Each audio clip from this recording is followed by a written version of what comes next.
Sanibona bafethu uvanelo sokuneyindaba engayithandi eyiloku eyivunguza nje. Ngiloke ngiyiziba le indaba lezi angifuni ukukhuluma ngazo. Lokho eyivunguza nje.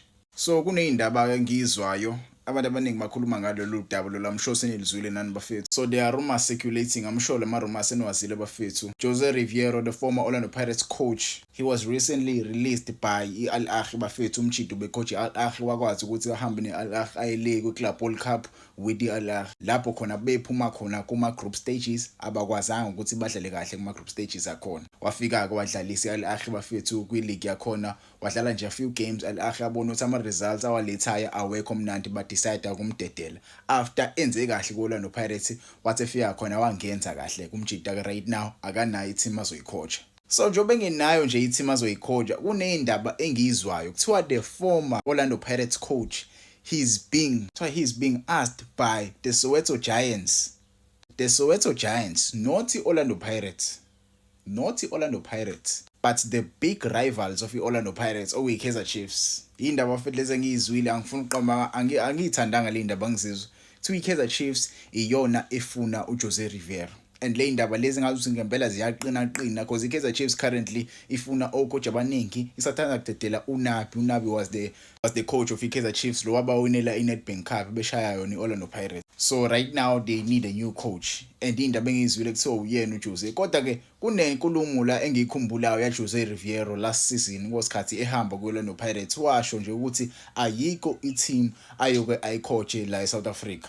Ayikho i-team ayicoach la eSouth Africa other than Orlando Pirates. Iyona nje kuphela i-team ayicoacha uthi nje once and always. Uthando analo for iOrlando Pirates into iOrlando Pirates eyamenzela yona inkulu kakhulu because njengoba uJose Riveiro manje aziwa nje iAfrica yonkana bemazi. It's because of Orlando Pirates. Izinto ayi-achieve kuOrlando Pirates it's because yona iOrlando Pirates. So ayikho i-team ayicoache ela eSouth Africa. Yabo baningi abadlali abaproducer abomfukengi abonkota abombokazi baningi nje you can name them aboselebe. There are many young stars abashayinile under uJose Riveiro. Even the Saling lo bafethe nimbonayo uyena wamnikeza ithuba usadlala kuOrlando Pirates. Wayeloko bemlona nje uSaling wamlanda umjida wamdlalisa. Yabo so kuningi Orlando Pirates eyamnikeza kona naye wayinikeza iOrlando Pirates because the current team edlalayo i-template yakhe uJose. But ke le indaba lezi ziyastate ukuthi yena with the Kaizer Chiefs bayakhuluma ngasese. But ke into engayikhuluma ngoJose Riveiro I feel like ukuhamba kwakhe akucacanga kuOrlando Pirates. Ukuhamba kwakhe akucacanga because ngiyakhumbula wakunama him ngoFebruary. Yabo ama him akhe ngoFebruary ukuthi uzoyishiya iOrlando Pirates but ke leyo nto leyo ayifinalizwanga. Sezwa kahle isiyophela isizini sesizwa nje nathi ukuthi uJose kuthiwa uzohamba kuOrlando Pirates. Yabo sasingazi ukuthi uzohamba impela yini. Sasazi ukuthi hayi ama rumors la uJose asozahamba but ke uJose wayengakayi renew icontract with Orlando Pirates. Yabo sasesilindele kodwa ukuthi phela iOrlando Pirates iyona ezosikiphela umbiko esitshela ukuthi ucoach uyasala noma asala. Athi ke ukuhamba kwakhe for me angikuthandanga because yabo it felt like wayesehambela imali eyojoyinani iAl Ahly. Kodwa indaba ezayiphumile wakuthiwa yena ukhumbula umndeni wakhe ufuna ukuhlala kakhulu nomndeni wakhe ahlale le. Yabo abuyele la ade hlala khona vele le eEurope. Kodwa nje sizwe sekuthiwa uyojoyina iAl Ahly saxakekayo ama fans uthi hawo coach ade ukhumbula wena ifamily yakho. Njengoba ukhumbula ifamily yakho manje ke ifamily yakho awusayi kuyibona usiyocoach eEgypt. Ayihambaya kahle ke izinto eEgypt. Ingabe uzobuya yini ucoach ezela eSouth Africa? Ingabe uzobuya yini ucoach? But ke mina into engayisho imali yakhuluma. Yabo nje mase ufike ngemali. Mase ufike manje nemali. Mase nje ungibekele nje.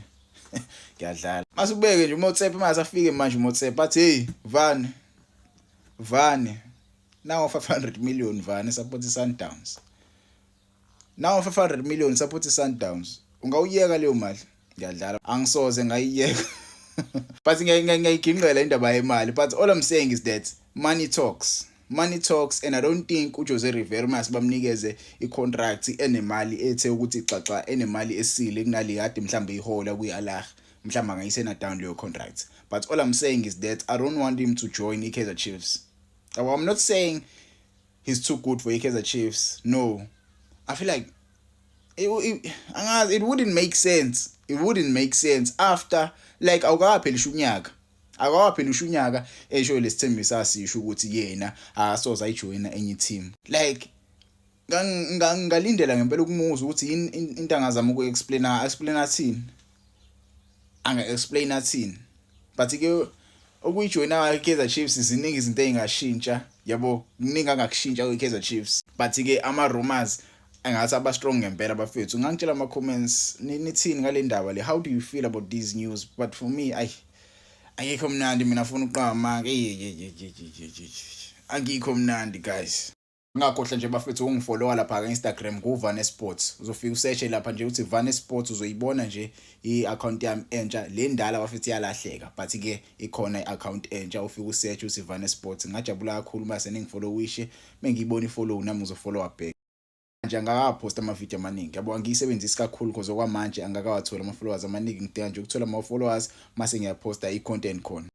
Jabula kakhulu mase niwa support namanye ama-pages enginawo. YouTube ngiyabona bafethu support isikhona ku-YouTube isinkulu kakhulu. Siya ku 20k subscribers ka-YouTube naka-Facebook kumele siwathole bafethu. Ngiyabonga kakhulu ngesupport eningineza wona uVane lo. Awungitshela ema-comments, how do you feel?